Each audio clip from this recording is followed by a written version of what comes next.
अगर आप भी पीएम किसान योजना के लाभार्थी हैं और पिछले 1 साल से आपके खाते में किश्त का पैसा नहीं आया है तो परेशान होने की कोई ज़रूरत नहीं है।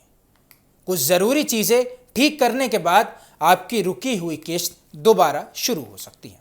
जी हाँ, पीएम किसान सम्मान निधि योजना के तहत किसानों को साल में 3 किश्तों में कुल 6,000 रुपये दिए जाते हैं। हर किश्त में 2-2 हज़ार रुपये सीधे किसान के खाते में भेजे जाते हैं, लेकिन कई किसानों की किश्त वेरिफिकेशन या डॉक्यूमेंट से जुड़े दिक्कतों की वजह से रुक जाती है। अब सवाल यही है कि आखिर किश्त रुकती क्यों है। सबसे बड़ी वजह होती है ई-केवाईसी का पूरा नहीं होना। अगर किसान ने ओटीपी या बायोमेट्रिक के जरिए ई-केवाईसी पूरी नहीं कराई है तो किश्त रुक सकती है। दूसरी बड़ी वजह लैंड सीडिंग यानी ज़मीन का वेरिफिकेशन। अगर सरकारी रिकॉर्ड्स में ज़मीन की जानकारी मैच नहीं हो रही है तो भी किश्त अटक सकती है। अब इसके अलावा अगर किसान का आधार बैंक अकाउंट, जी हाँ, आधार बैंक अकाउंट से एनपीसीआई के जरिए लिंक नहीं है तो डीबीटी के माध्यम से पैसा खाते में नहीं पहुंच पाता।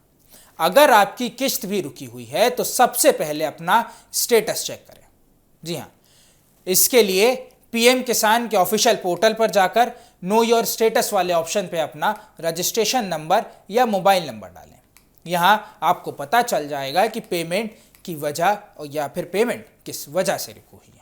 अगर ई-केवाईसी का स्टेटस नो दिखा रहा है तो आधार ओटीपी के जरिए घर बैठे ई-केवाईसी पूरी की जा सकती है।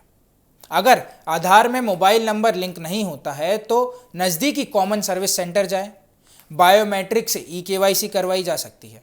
अगर लैंड सीडिंग की समस्या है तो अपने ब्लॉक के एग्रीकल्चर डिपार्टमेंट ऑफिस या तहसील में जाकर ज़मीन का वेरिफिकेशन कराना होगा। इसके लिए ज़मीन की खतौनी और आधार जैसे ज़रूरी डॉक्यूमेंट्स देने पड़ सकते हैं। वहीं बैंक अकाउंट्स में डीबीटी की दिक्कत होती है और अपनी बैंक ब्रांच में जाकर एनपीसीआई मैपिंग से जुड़ी प्रक्रिया पूरी करानी होगी। इन सभी ज़रूरी वेरिफिकेशन का पूरा होने के बाद आपकी एलिजिबिलिटी और रिकॉर्ड सही पाए जाने के पूरी रुकी हुई किश्त पेमेंट आने की संभावना बन जाती है।